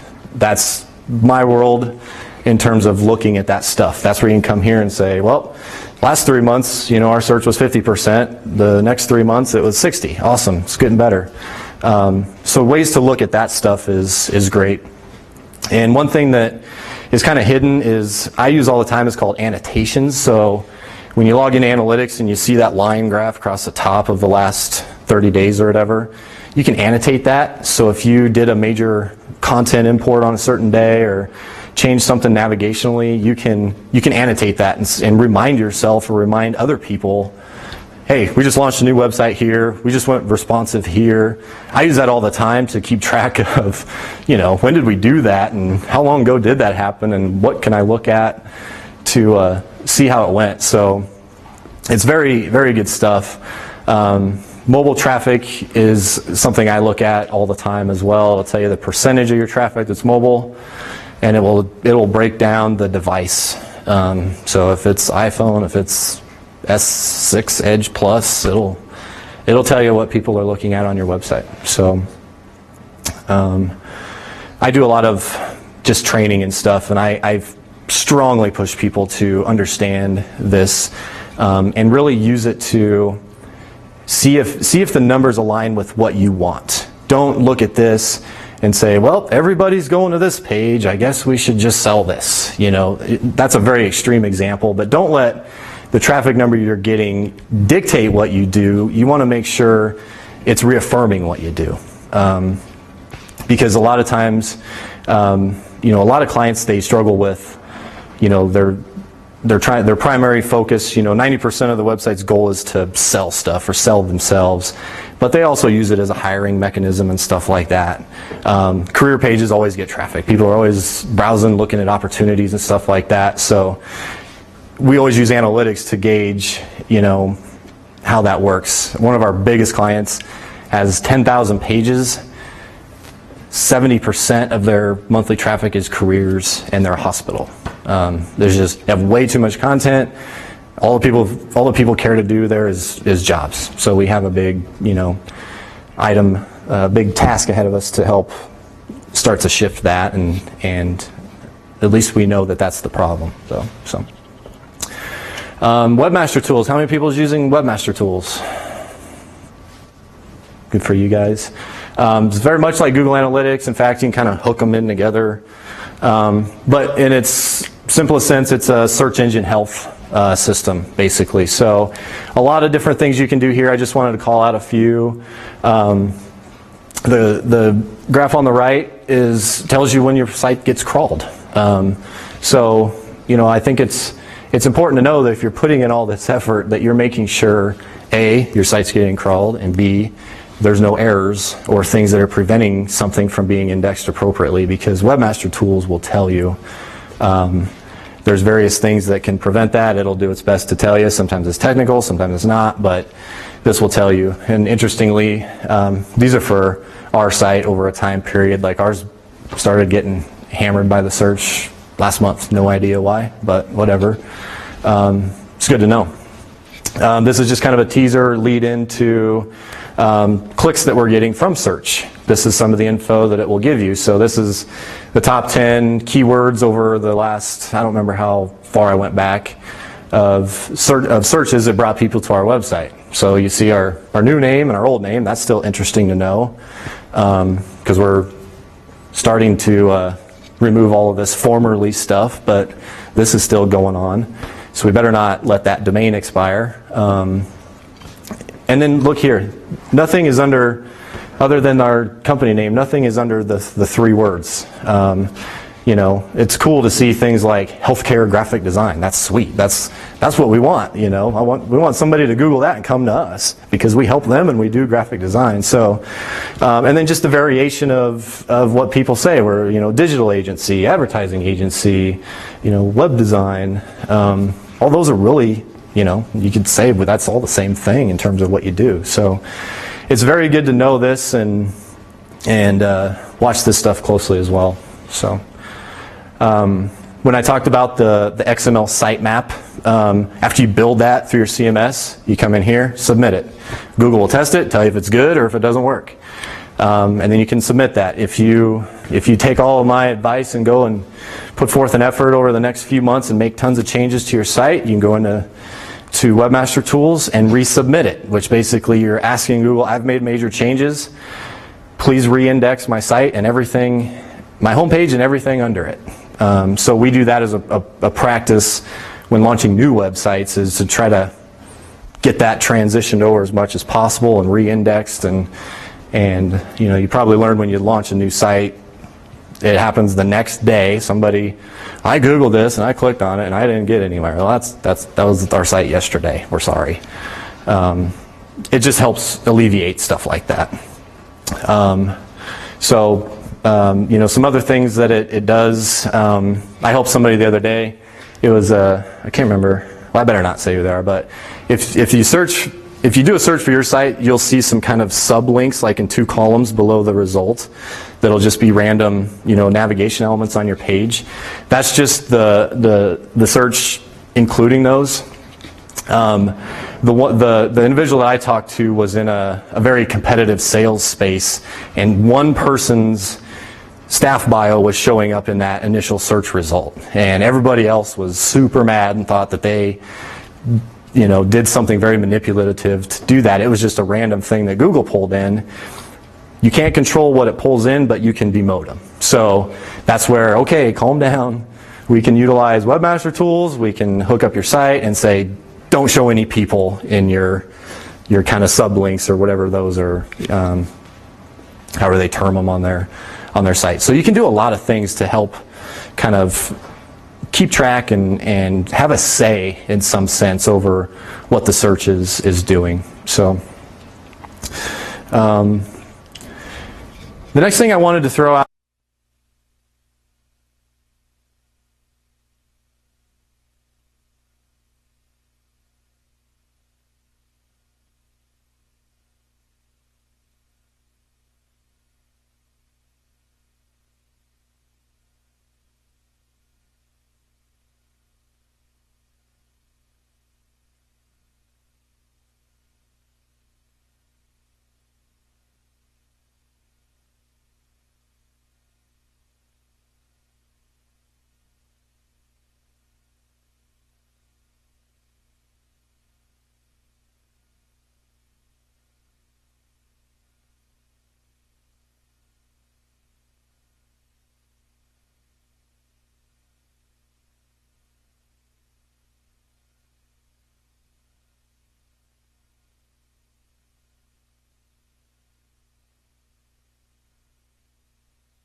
I'll talk about this, but WooRank is basically just an evaluation tool, essentially. There's a lot of them. You can go in, it'll give you some will give you, say, your website was scored at 60 out of 100, and here's why. It'll give you this list of 50 metrics that it looked for and output there. So again, when we do things like start an SEO project, we'll use tools like this as well to be able to tell how it was rated on the front and the back. And again, just to use quantifiable information, all right?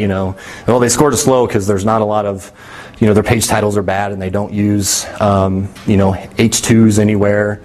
Oh, we got a way better score now because we got all that shored up, kind of thing. So I like to kind of use different tools. There's a ton of them. These, if you go to their site, you'll immediately know they're for real because they're pretty well done. They know what they're talking about and what they're looking for, but you might see varying data based on that. So again, do not take that as gospel or the official analysis, but really just use it to start to get a feel for where you're at right now, because that's the hardest part is, if you're probably thinking to yourself, when I talked about all that technical SEO, like, how in the world am I going to have time to deal with all this? This kind of stuff does that. And they have other tools. And I use one for a client that allows me to plug in the keywords that we developed, plug in competitors, and it'll dump out this big old confusing table of here's a keyword, here's where all your competitors rank, and here's where you rank in the sense of that. Again, just to get a lot of data at my fingertips quickly without running searches all day and manually doing stuff. So there's great tools out there for that. AdWords, and I apologize for the confusion. I think AdWords is great alongside of an SEO effort. And I'll give you a great example. We had a client come to us that built a WordPress site. They had a friend build it, and they're a brand new company. The friend disappeared. They needed somebody to help them. So the first thing that they wanted to do, and they were just annoyed with, is they'd literally been in business 3 months, and they were, search wasn't where it should be. So we kind of had to, obviously educate them on that process and start to explain, here's how we're going to tackle this. we're going to do all the right things. We need to beef up the content. Here's the way we're going to work together to do that. But guys, you're not going to see that next week. You're not going to see that next month. You're brand new. You were non-existent 3 months ago. So there's a lot of things that need to happen in terms of, pure activity on your website and more content and frequent updates that need to get you boosted up. Backlinks. So while we did that, we did AdWords. So is everybody familiar with AdWords? Cool. Go to that class next. I think they said the next one is on AdWords. It's super valuable. And I'll tell you what was extremely helpful from an SEO standpoint specifically is Google used to allow you to use their keyword research tool for free. Like they just had it out there and you go plug in keywords and it would say the average monthly searches for this and tell you the competitive and related terms. They snuck it into their AdWords and said now you need to be an AdWords client. But that keyword tool is really going to help you understand what words you're going to target, how competitive that is, how much you're going to pay to click, or various things like that. So use that for your organic SEO. Use that to research those keywords and stuff like that. This client I was talking about, the AdWords went very well. After the first month, it was 85% of the traffic to their site. So it was driving essentially all the traffic, which was awesome. It was that boost in traffic, and we had all this data. So AdWords is going to tell you, here's all the keywords that are performing well for you. Here are the searches that people conducted that triggered this keyword to trigger your ad. All that data is at your fingertips, and we did that and said, here's what we're going to do. We're going to use all this data and have that help inform our organic SEO in terms of how we're creating content, structure, keywords, pages, stuff like that. It was extremely valuable. The only sort of downside, they had to pay for it, but they were getting tons of value out of that as well. AdWords is great because you can track conversions. So we knew what we spent, a conversion, and what it costs to do that. Go ahead. How much do they cost? That's up to you. So you can pick a daily budget. And it's really you need to be thinking about what you're willing to spend and how competitive that is. I have a client that wants to spend $10 a day. They're in a super competitive environment. The average cost per click is $4. So the best they can get is 2 to 3 clicks a day. They know that. AdWords tells you that this campaign is limited by budget. So, if they, want to get more out of it, invest more in it. But it's in a very competitive environment that I think they're losing more by not being in it, to be honest with you. But again, we targeted a bunch of keywords that they're also using in their website. There are 5 that are performing the best by far. Like you can just draw a line and say, this is really what people are focusing on, what they're searching for. Here's what we need to be focusing on with our own organic efforts.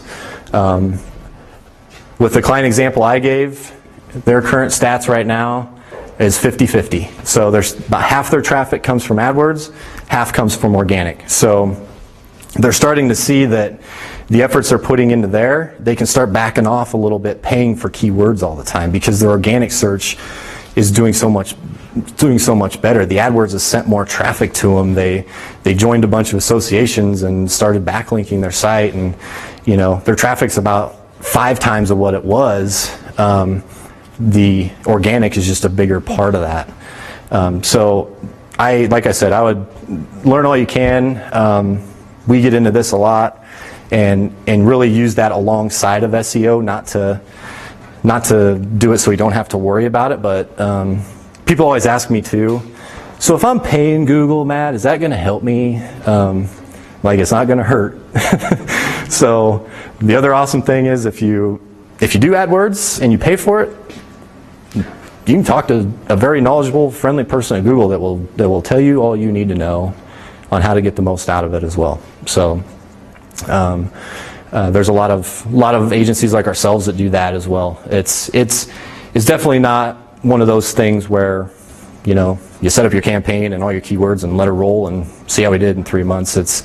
It changes. Clicks and bids go up and down, and scores change and various stuff, but I would really consider that as part of your overall strategy. And I just like to explain how it can help you from an SEO standpoint. Sometimes people just say, "Oh, our search sucks. Let's pay for it." You know, it's to help until you get there and inform that and start to build that activity. So, any other questions about this stuff? Is there a free keyword tool other than? Yeah, that keyword density tool that I sent you to, they have one that's in there as well. It's a little bit, you kind of have to get used to it. It's not it's got like all these boxes and you can dump different stuff and whatever, but it's helpful. I will say too that all these links that I'm giving you live on our website that I will give you the address to before we go. So, any other questions? Did anybody take away something that they know they're not doing now that they're thinking about fixing? Anybody care to share? Sure. Me? Yep. Well, I think I know most of the answer to this, but what do you, when people ask this, what do you tell them? What does it really matter to increase your search? When only a certain number of people can show up on the first page, who's going to find you, and why does it really matter? Well, and how can it really increase your traffic? right, and it's a great question, and it varies. Like I said, the answer I give at a bare minimum, you need to make sure if people look for you, that they can find you. I mean, that's company name and services and whatever. Like I know your company name is already pretty SEO friendly. 2 of the 3 words are probably keywords, right? And like I said, it varies for some people do well, and it's not a competitive space. Others battle a very highly competitive environment. But we don't work a ton with companies that want to dominate global search. Expectations are usually realistic. That look, we want to be relevant around here. That's where the location stuff and and if you remember this page here, how many Lincoln, Nebraskas are in here? You know what I mean? That's where you can be effective, but you also need to understand too. What expectations are. We're all about expectations. We don't overpromise, say, everybody needs to be on page 1. This is going to do this for you. You might be thinking to yourself, like, look, what I do, a response I get from everybody is, well, we're so referral based. Sweet, build backlinks. You know what I mean? It makes, because you'll show up for various things. Like I said, the variety of the way people search and ask questions and try to solve problems is one reason to even care about it, because that's where you can come into play. But people always I just try not to think about it as owning words. That's tough. You search for those broad words and you see those ads at the top and the bottom or the side of the page. Somebody's investing a lot of money to be that number 1 ad that's showing up with a lot of content in there. So I definitely, hopefully, my intention with this was to also talk about other things without getting completely off the road in terms of how to market your site and craft your content, because this isn't everything. It's just a key role, like I said, and I always tell people at a minimum, whether you think you care or not, people need to be able to find you and build from there, as you see fit. Sometimes people don't think they are, and then they decide we need to be. And you're very reactive, so a lot of those calls I get are because, well, this prospect called in and they just couldn't find us on Google, and so it just goes down the line to whoever manages the site. We've got to be SEO friendly, because one person told us they couldn't find us. It's like, slow down. Let's take a bigger look at this than trying to be reactive because somebody searched for a word that didn't show up. There's bigger things to consider and set the stage for. So.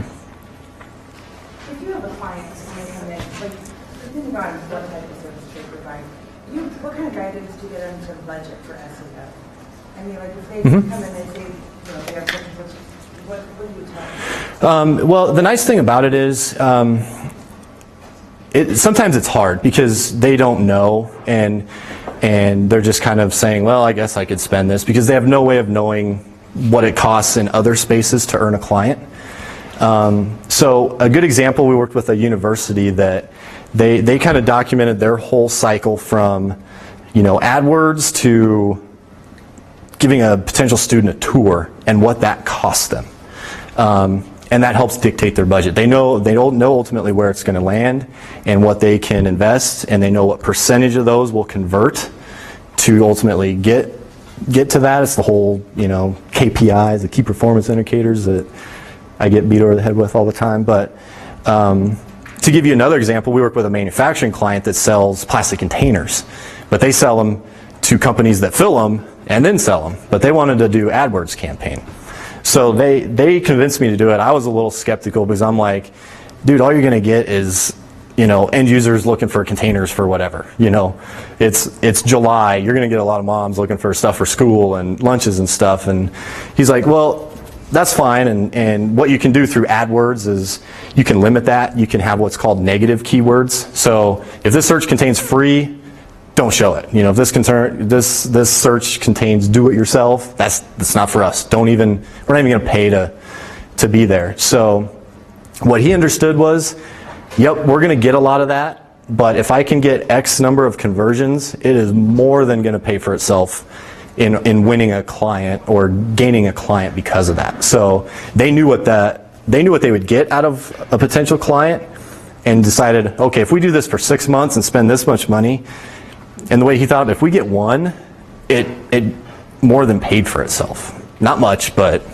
it's worth trying. So I always tell people, you know, we always do the stuff, you know, when we first start it, you know, give us a time period in which to prove to you we can move the needle. Sometimes it's usually 6 months. We do a lot of 6-month AdWord campaigns, and let's just do it for 6 months, do our best with it, see where we land. Not do it for like, I have a client that's turning it off for 6 months because he wants to see if anything changes. You know, does our traffic go down? Does whatever? They just want to know. And the great thing about that is you can do that at the drop of a hat. You know, I could go in now and pause the campaign and shut her down for the day. You know, or change the budget, or change the keywords, or trim some off. So I feel like I'm overlapping into the next thing, but it's important for sure. Any other questions? If you guys have any more, you can stick around. Yeah, I'd be happy to talk to someone. I have cards up here. Write down this address. You can download my presentation, and those various links that I skimmed through and talked about are all there, as well as my contact information. So hopefully in like 2 weeks you'll be able to Google it and it'll show up. Okay, I learned a ton. So one thing that I came away with is I didn't know how bad you got dinged if your site wasn't mobile, so I'm really glad that I just finished my responsive site. Good work. But thank you, Matt, for all the good learning. Thank you.